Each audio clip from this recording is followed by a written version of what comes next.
Bon, faut qu'on parle d'un truc aujourd'hui, c'est le bordel. Aujourd'hui c'est le bordel, et c'est ça qui est incroyable. On a eu tout un tas d'informations vis-à-vis du prochain opus de la saga Terrifier, et vis-à-vis du prochain opus de la saga Scream. Tu aimes les films d'horreur.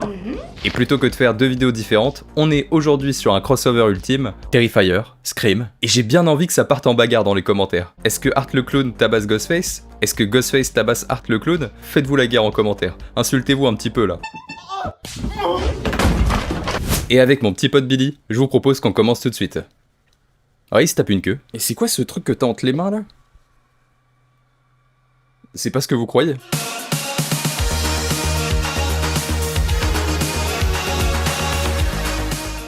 Bon alors ça fait quand même plusieurs semaines qu'on entend un peu partout que Terrifier 4 ça sera le tout dernier opus de la saga, le chapitre final, le tout dernier opus de la franchise, mais en vérité il y a quand même une chance, ou une malchance pour certains, qu'on obtienne un 5ème opus, et cette information elle ne sort pas de l'endroit qui sert à évacuer ce que je mange le midi, au contraire elle sort de la bouche du créateur de Terrifier lui-même, Damien Leone. I don't want to lock myself into anything because things always change. You know, I'm always looking for. I don't like to set anything in stone unless it is locked into the editing room. They rip it out of my hands and it's on a screen. I will keep thinking of the best, newer, coolest things I can do for as much as I can.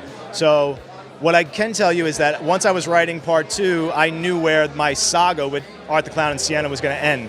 So I know where it ends, it's just a matter of getting there and how long it takes me to get there. But personally, I don't see it going any further than 2 more movies, if that. Depuis le départ, Damien Leone, il possède un plan pour sa franchise, il connaît les axes principaux, il sait pas comment amener ses personnages d'un point A à un point B, il a pas tout écrit, mais il a conservé des grosses idées en tête, et il essaie de faire en sorte que tout soit à peu près cohérent. Et s'il n'arrive pas à tout mettre dans Terrifier 4, il est presque certain qu'on obtiendra un Terrifier 5, ou alors que Terrifier 4 sera un opus divisé en 2 parties, genre partie 1, partie 2, un peu comme Harry Potter et les reliques de la mort. Je me suis pissé dessus. C'est horrible. Ou comme le dernier opus de Twilight, avec Robert Pattinson, avant qu'il devienne Batman. Mais l'information principale reste que Damien Leone, il nous a un petit peu spoilé les 15 premières minutes du film. Il nous a clairement gâché la surprise, le petit enfoiré. Parce qu'on va avoir une large scène d'introduction qui sera dédiée exclusivement aux origines d'Art le Clown. Mais on va pas se mentir, les origines, ça reste un terme qui est un petit peu vaste. Est-ce que c'est les origines d'Art avant qu'il ne devienne un être surnaturel? Et donc ce qui se déroule avant les événements du premier opus de Terrifier, lorsqu'il était un simple être humain, et qu'il torturait des enfants dans les sous-sols de cette maison dans les années 90? Est-ce qu'on va le voir construire son repère, son espèce d'atelier, construire son costume? Et même est-ce qu'on va le voir sans son costume et sans son maquillage? Et ça pourrait le rendre encore plus terrifiant parce que quand tu vois la scène d'introduction de Terrifier 3, tu te rends compte que Damien Leone, il a vraiment cette volonté de le rendre encore plus méchant que d'habitude. Elle est tellement froide, elle est tellement glaciale. C'est d'ailleurs la scène la plus effrayante du film, t'avais vraiment l'impression d'être devant un vrai film d'horreur, et pas simplement un film gore, violent, comme certains aiment le dire. Allez vous faire voir, allez vous faire voir. Je vous embête, hein, je vous taquine un petit peu. Tu voyais déjà avec cette scène d'introduction que l'objectif c'était de faire en sorte que Art soit toujours un méchant et qu'il ne soit pas considéré comme un antagoniste qui fait des blagues, qui commence à faire des danses pour TikTok ou ce genre de choses. Il veut pas que ça devienne comme Freddy qui était à un moment donné un simple tueur de slasher qui fait exclusivement des blagues et qui ne fait plus du tout peur. Quand tu vois la scène d'introduction de Terrifier 3, alors que t'as déjà poncé tous les anciens opus de Terrifier avant, tu ressens de la peur, ce qui est quand même assez dingue je trouve, parce que Art on l'aime, mais il a réussi à nous faire peur pendant un court instant, ce qui est déjà pas mal. Parce qu'avec tout l'à côté et le fait qu'on s'est quand même habitué un petit peu au personnage, bah c'est vrai qu'on oublie que, à l'origine, Art, ça reste un tueur d'enfants. C'est d'ailleurs pour ça que l'entité de Terrifier 2 prend l'apparence d'une ancienne victime d'Art, pour se moquer de la chose, ce qui est terrible et vraiment terrifiant quand on y pense, mais ça reste une prise de risque importante, parce que quand on dévoile les origines d'un personnage, pourquoi c'est un tueur, pourquoi il est comme ça, pourquoi il agit de cette façon vis-à-vis des autres êtres humains, bah quand on a trop d'explications, ça entraîne toujours une perte d'identité, une perte de mystère, de ce qu'on a un peu fantasmé dans notre esprit, ça retire toujours un côté presque mystique au personnage en fin de compte. L'Halloween de Rob Zombie en a subi de nombreuses critiques, pour les quelques scènes des origines de Freddy aussi, et je parle même pas du remake. Avoir trop d'explications gâche un peu le mystère, et donc ce qu'on fantasmait en tant que spectateur sur tel ou tel personnage. Surtout que là, ça concerne les 15 premières minutes du film, ça veut dire que si tu foires ta scène d'introduction, bah tout le reste du film il peut en pâtir. Surtout dans le cinéma d'horreur, je connais très peu de films qui ont une scène d'introduction qui soit merdique au possible, et qui réussissent à être extraordinaires par la suite, ça n'existe pas. Un bon film d'horreur doit toujours avoir une scène d'introduction qui est légendaire, ça fait partie des codes, c'est limite la scène la plus importante du film. Pas mal, les nibards. Quand bien même le reste du film sera fantastique, s'il rate les origines d'Art le Clown au tout début, ouais ça peut faire mal, ça peut vraiment nous gâcher la totale expérience. Je vous rappelle Halloween 6, qui explique concrètement, dès les 5 premières minutes, que Michael Myers est un pantin, contrôlé par une secte. Le reste du film a beau être rempli de tension. By these runes, transform us, transform us, transform us, transform us. Ouais, bon bah, je peux pas me ôter cette image de merde dans la tête. Transform us. À voir comment c'est fait, évidemment, et dans tous les cas, j'ai envie de faire confiance à Damien Leone parce que depuis le début, personnellement, il ne m'a jamais déçu, et ça reste un mec qui est passionné, qui connaît les codes horrifiques, donc je pense qu'à ce niveau-là, on peut lui faire confiance, et avec tout ce qu'il nous a déjà offert, et je pense qu'on est beaucoup à être fan de Terrifier, bon, bah c'est déjà bien. Même si c'est nul, on a déjà obtenu quelque chose qui était, à mon avis, un parcours légendaire. Mais ça sera bien, j'ai envie de rester positif. Restons positifs, putain. Surtout quand il s'agit de Terrifier. Mais quand même, c'est pas le moment de faire de la merde, surtout, s'il vous plaît, surtout pas avec la franchise de Terrifier. En plus, il est resté indépendant, donc s'il est resté indépendant, ça veut dire qu'il peut partir encore plus loin et avoir des idées de plus en plus saugrenues. Mais c'est vrai que quand t'es fan de films d'horreur et qu'on te promet les origines d'un tueur de slasher, ça fait toujours un petit peu peur, faut le reconnaître. C'est toujours un peu casse-gueule, comme moi quand je descends les escaliers. Fallait que je fasse cette blague, fallait que je la fasse, je sais pas pourquoi. Ou alors par origine, il entend les origines des pouvoirs d'Art et sa rencontre avec l'entité des forces du mal, ce qui représente la deuxième solution. Et la scène d'introduction de Terrifier 4 ferait le pont entre le moment où Art décède à la fin de Terrifier 1 et le moment où il revient à la vie au début de Terrifier 2. Sa rencontre avec l'entité qui lui donne des pouvoirs et lui explique un peu tout le monde surnaturel qu'il y a autour, le fait aussi qu'il doit buter des innocents pour nourrir le diable et qu'il doit aussi trucider Sienna qui va lui causer pas mal de fil à retordre. Et en vrai c'est une possibilité, ça peut augmenter le lore et créer un univers beaucoup plus complexe. Ça pourrait être intéressant de voir ça en tout début de Terrifier 4. Donc est-ce que Damien Leone il jouerait pas un peu sur les mots et qu'est-ce qu'il sous-entend vraiment au fond de sa pensée avec le mot origine? Ça a le mérite d'être intriguant et au sein des fans de Terrifier, ça crée déjà tout un tas de débats, ce qui est vraiment cool. Même Billy, regardez, Billy qui est derrière moi, il a déjà une bosse dans son pantalon. Ce gros dégueulasse. Et Damien Leone, il a également répondu à pas mal de personnes, que ce soit sur X, donc anciennement Twitter, ou par le biais de médias comme la presse. Et dedans, il parle notamment de la direction que va prendre Terrifier 4, parce que quand il a écrit le scénario de Terrifier 4, il cherchait à obtenir le parfait équilibre entre Terrifier 2 et Terrifier 3. Alors c'est un peu compliqué et je trouve la réflexion un tout petit peu bizarre, c'est pour ça j'ai hâte d'avoir votre retour là-dessus. C'est-à-dire des retours qu'il a eu, et bah Terrifier 2, c'était un film qui était suffisamment gore, mais qui développait un peu trop la mythologie. Là où les retours qu'il a eu de Terrifier 3, ils étaient un peu plus mitigés, c'est-à-dire que c'était un film qui était suffisamment gore, mais qui ne développait pas assez la mythologie et qui ne développait pas assez le lore, L-O-R-E, lore. Pourquoi j'ai fait ça là? Et donc il veut que Terrifier 3, ça soit le mélange parfait entre la mythologie et le gore, entre le lore et le gore. Lore, gore, il y a une lettre qui les sépare. Coïncidence, je ne bande pas. Ce que je trouve un peu bizarre et ce que je trouve un petit peu hypocrite aussi parce que, souvenez-vous, pour la promotion de Terrifier 3, il nous avait dit que Terrifier 3, ce serait le mélange parfait entre la mythologie de Terrifier 2 et le côté brutal et plus sombre de Terrifier 1. Alors, il a à peu près réussi son objectif, mais bon, on est beaucoup à penser que ça va pas assez loin dans le lore, même si pour moi, dans Terrifier 3, ça reste largement suffisant, surtout qu'à l'époque, il y avait pas mal de personnes qui critiquaient la mythologie de Terrifier 2 qui partait trop loin pour certaines personnes. Et je dis pas que c'est le meilleur, je dis pas que c'est mon préféré, mais je trouve qu'en termes d'équilibre entre suffisamment développer une histoire et installer un univers et avoir des scènes qui soient remplies d'hémoglobine, je trouve que Terrifier 2 arrivait à avoir un équilibre qui était absolument parfait. Et pour Terrifier 2, il a écouté personne, il a juste suivi son instinct. Donc moi j'ai pas envie qu'il prenne en compte un peu les opinions de tout le monde, surtout que la fanbase de Terrifier elle est vraiment différente dans ce qu'elle pense. Fais ton truc Damien Leone, arrête de te prendre la tête, commence pas à rajouter des trucs au dernier moment, si ton histoire elle est prête depuis le début, suis ton plan, et moi ça me va très bien, et je pense qu'on est beaucoup à penser la même chose. Donc à voir ce qu'il va faire par rapport à ça, mais pour moi il a déjà fait un film qui était vraiment un parfait équilibre entre le gore et la mythologie, et c'est Terrifier 2. Si Terrifier 4 tente de faire la même chose, je trouve ça un petit peu dommage, au contraire trace ta propre voie et développe un film qui est radicalement différent des autres. Et du coup j'ai vraiment hâte d'avoir vos retours par rapport à ça, parce que je trouve que quand même c'est des propos qui sont limite curieux, très très dangereux même. C'est dangereux parce que ça parle de Terrifier, et que Terrifier ça fait appel à notre petit cœur. Et donc là si on commence à fantasmer, c'est vrai qu'une date de sortie possible pour ce prochain opus, bah en vrai, octobre 2026, ça a l'air d'être faisable, parce que le scénario est prêt, parce qu'il a déjà sa scène d'ouverture en tête, ce qui est quand même quelque chose, et encore une fois, il a son plan, ses axes principaux, qui sont prévus depuis la sortie de Terrifier 2, ce que je trouve assez dingue. Donc ouais, je me dis que c'est possible, surtout qu'entre Terrifier 2 et Terrifier 3, t'as eu 2 ans d'attente, on est en plus de ça sur un cinéma d'horreur, donc les films d'horreur c'est quand même rapide à tourner, il n'y a pas non plus des scènes absolument incroyables qui demandent des effets spéciaux de dingue, t'as pas besoin d'avoir un plateau entier avec des explosions qui pètent d'absolument partout, t'as pas besoin d'avoir un travail de post-prod avec des effets spéciaux, des VFX, mais même si c'est pas 2026, dans tous les cas, ce sera 2027 dans le pire des cas, et je pense sincèrement qu'on va obtenir la date de tournage cette année, et que c'est ça qui va réussir à nous faire estimer une bonne date de sortie, mais ouais, octobre 2026, c'est hautement probable. Bon, on a quand même pas mal parlé de Terrifier, maintenant c'est le temps de s'occuper de Scream 7, et je sais que vous êtes beaucoup à l'attendre. Bon, je sais, faut vraiment que j'arrête avec cette musique. Oh, et puis merde! Scream 7 qui sort en début d'année prochaine, ce qui est quand même quelque chose parce que ça sera les 30 ans de Scream. Le premier opus de Scream est sorti en 1996 aux États-Unis, on sera du coup l'année prochaine en 2026, ça fait 30 ans, on a tous pris 30 ans dans la gueule, c'est absolument désastreux, on vieillit comme quoi. J'ai pas de comparaison, je suis désolé. Et je vais essayer de vous résumer tout le bordel qu'il y a autour de ce film depuis quasiment 2 ans. On va essayer de faire ça vite, mais ça va débiter. Alors on se retrouve avec un film qui est centré sur le personnage de Sidney, réalisé et dirigé par la personne qui a écrit le premier opus de la saga Scream, c'est-à-dire Kevin Williamson, un véritable monstre, qui a également rédigé le scénario de Souviens-toi l'été dernier, et je me suis refait tout l'intégral de Souviens-toi l'été dernier, et le premier est un classique absolu.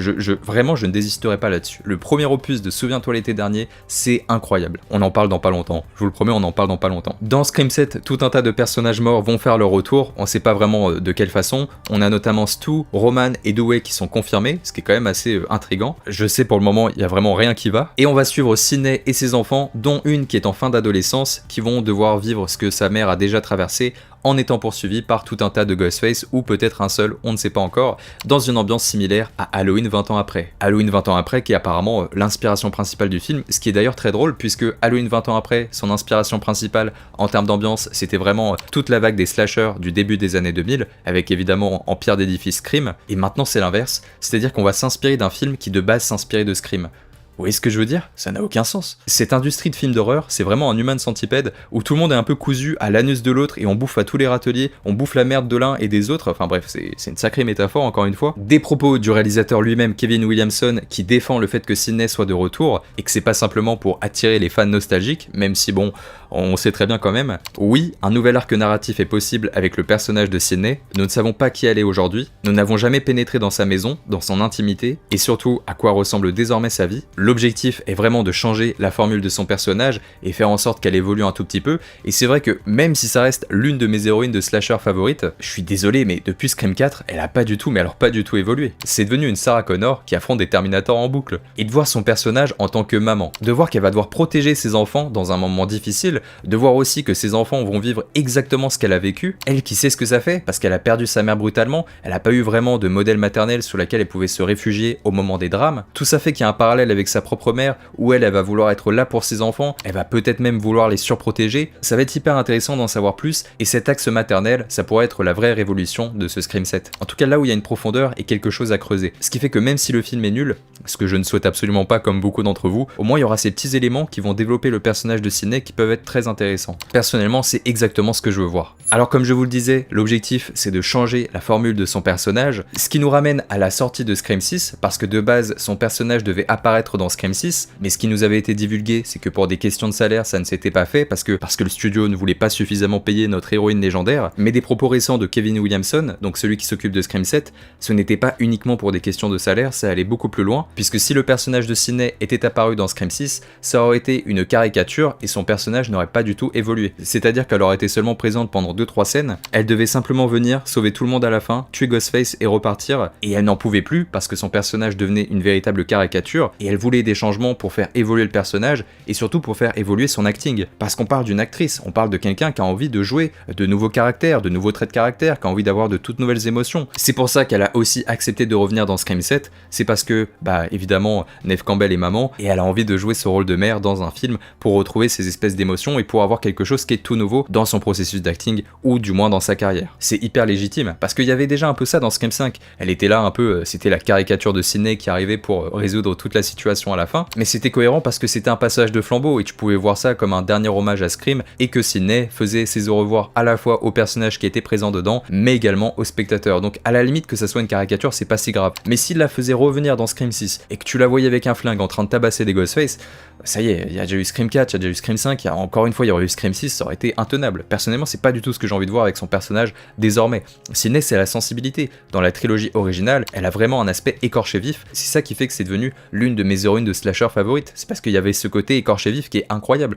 Je veux retrouver ça dans Scream 7. Elle est certes plus forte qu'avant, elle a certes plus de confiance en elle, mais là, il y a quand même quelque chose qui peuvent exploiter les Ghostface, c'est ses enfants. Avec ses enfants, on peut l'affaiblir, et donc on peut retrouver ce côté sensible qu'on avait dans la trilogie originale, qui fait encore une fois toute la substance de son personnage. Les jumeaux sont également de retour, et c'est à ça que va servir le personnage de Gale, qui est toujours en contact avec eux et qui a de très bonnes relations. Ça va sûrement devenir les mini-enquêteurs avec Gale, ils vont sûrement essayer de résoudre la situation pour aider Sidney et pour essayer de tabasser ce nouveau Ghostface. Alors il y en a qui parlaient du fait que les jumeaux vont certainement mourir dans la scène d'introduction. On se rappelle de Scream 3 qui tuait de façon assez brutale un personnage que tout le monde aimait, Cotton. Mais moi je pense pas, parce qu'en fait le truc c'est qu'il va falloir que Gale soit accompagnée. Gale elle va pas pouvoir être avec Sidney parce que Sidney elle va devoir s'occuper de ses enfants, et comme Dewey n'est pas là, comme il n'est plus là, malheureusement, je m'en suis toujours pas remis, putain, et bah ça m'étonnerait qu'on ait des scènes où tu vois Gale enquêter toute seule de son côté. À mon avis, elle va être accompagnée parce que son personnage a toujours été accompagné, et pour moi les personnes qui vont l'aider dans son enquête,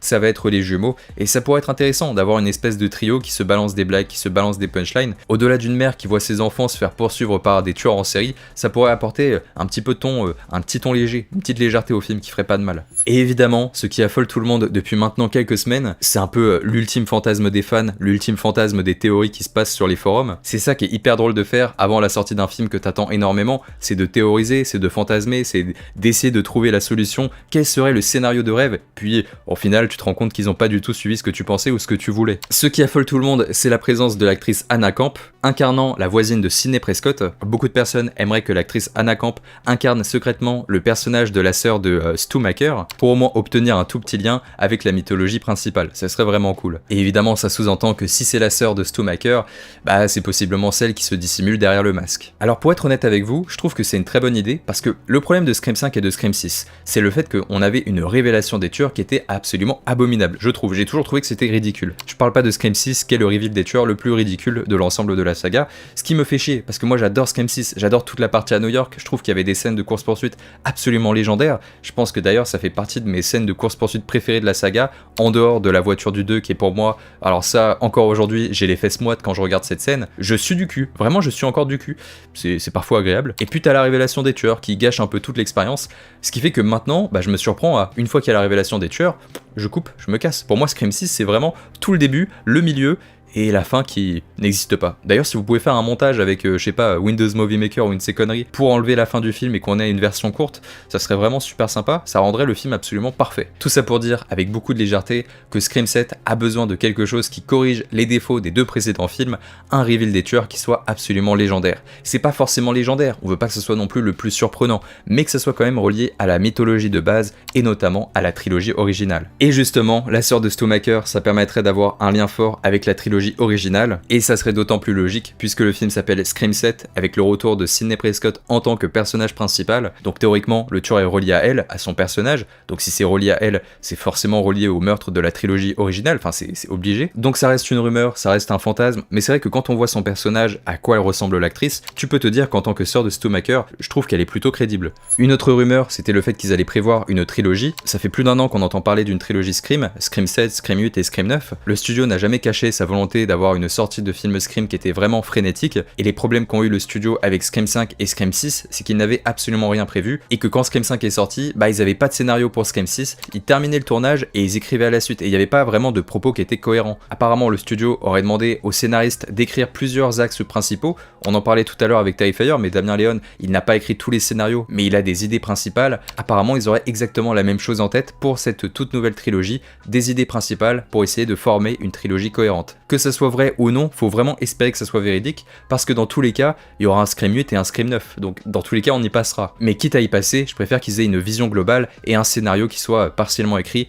pour créer quelque chose d'à peu près cohérent. Et vu qu'on parlait de la sœur de Stu Macher juste avant, là je vais vous parler de ma théorie un peu fantasmée, mon fantasme, celui qui me fait grossir la bosse qu'il y a dans mon pantalon actuellement. Faut vraiment que j'arrête avec ces métaphores. C'est complètement n'importe quoi, je sais que ça va en faire râler plus d'un, mais c'est un peu mon scénario de rêve. Supposons que la sœur de Stu soit véritablement la méchante de Scream 7, et bah j'aimerais qu'elle se fasse arrêter dans Scream 7, et bah j'aimerais qu'elle ait un second complice qui ne soit pas arrêté dans Scream 7, et qui ne soit pas arrêté dans Scream 8, mais qui soit arrêté à la fin de Scream 9, et là on aurait la révélation du tueur, c'est tout simplement Stu Macker, qui était accompagné de sa sœur, et qui est toujours en vie, puisque c'est peut-être le seul tueur de la saga qui s'est pas pris une balle dans la tête. Il s'est juste pris une télé, il a été électrocuté, ça c'est quand même assez vénère, mais au vu de ce que se prend Chad dans Scream 6, bon, je pense qu'une télé dans la gueule ça va, et comme ça on aurait le frère et la sœur qui sont là pour se venger de Sidney, et qui veulent tuer sa famille et se débarrasser de ses enfants, et pourquoi pas avoir un enfant de Sidney qui crève carrément, ça pourrait être vraiment hardcore. Je sais qu'ils iront jamais là, parce que Scream, faut que ça reste quand même interdit au moins de 12 ans, faut que ça reste quelque chose qui soit un peu bankable, qui plaise à tout le monde, et la mort des enfants c'est quand même quelque chose qui est assez compliqué. Scream n'est pas Terrifier dans ce côté repoussant, mais ça serait hyper cohérent, et on sait qu'ils peuvent le faire, là ils ont vraiment cette envie de plaire aux fans. Bah pourquoi pas. T'as Sidney qui est poursuivi, sa famille complète qui est poursuivie par un ou plusieurs Ghostface, et t'as Stu qui est de retour parce qu'il n'est pas mort, qui veut se venger, parce que Sidney elle a eu le temps de construire une magnifique vie, elle a eu le temps de devenir millionnaire en écrivant des livres, alors que lui il a eu une vie désastreuse, il a eu une vie de merde. Pareil sa sœur, si c'est bien le personnage qu'incarne Anna Camp, ça pourrait être sympa qu'elle se venge du destin qu'a subi son frère, et de la réputation aussi qu'il a eu, et aussi du fait qu'elle a perdu son enfant dans Scream 5, puisqu'on a son enfant qui crève dans Scream 5. Voilà, pour ceux qui avaient totalement oublié, c'est le neveu de Stu Macker. Voilà, c'est incroyable. Et si on n'oublie pas aussi les multiples interrogations qu'on avait dans Scream 6, où c'était le seul tueur, Stu Macker, on avait des répliques qui étaient assez marrantes. Alors oui, je sais que c'est pour jouer avec les fans, mais je veux dire, ça pourrait créer quelque chose d'à peu près cohérent, et s'ils doivent s'engouffrer dans quelque chose qui fait plaisir aux fans, autant s'engouffrer là-dedans quoi. Et même Matthew Lillard, il a juste envie d'être de retour et de reprendre son personnage, parce que ça se voit qu'il a toujours la personnalité pour le jouer et toujours la folie. Stu is definitely alive.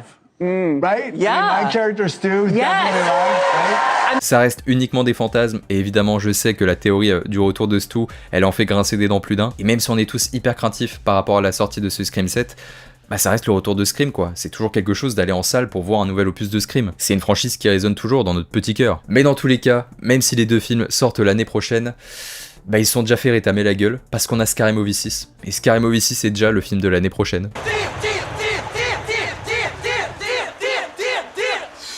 C'est de la bonne. Eh bien écoutez les amis, j'espère que vous avez passé un bon moment en ma compagnie. N'hésitez pas à me dire ce que vous pensez de l'ensemble de ces théories vis-à-vis de Terrifier 4 et vis-à-vis de Scream 7. N'hésitez pas à me dire aussi si ce format où on parle de deux films d'horreur bien différents bah, vous plaît un petit peu. Moi je trouve le concept vraiment cool, je kiffe ma vie là actuellement devant ma petite caméra. Et encore vous voyez pas ce qu'il y a en bas, mais je porte rien. J'ai hâte de vous voir vous bagarrer en commentaire, ça va être marrant. Je vous fais un énorme bisou à la fois sur la fesse gauche et sur la fesse droite. Et évidemment, je laisse l'arrêt des fesses pour la personne qui partage ou partagera votre vie à l'avenir. Du bonheur, c'est tout ce que je vous souhaite et surtout tout ce que vous méritez. Mouah. Ciao bene les amis.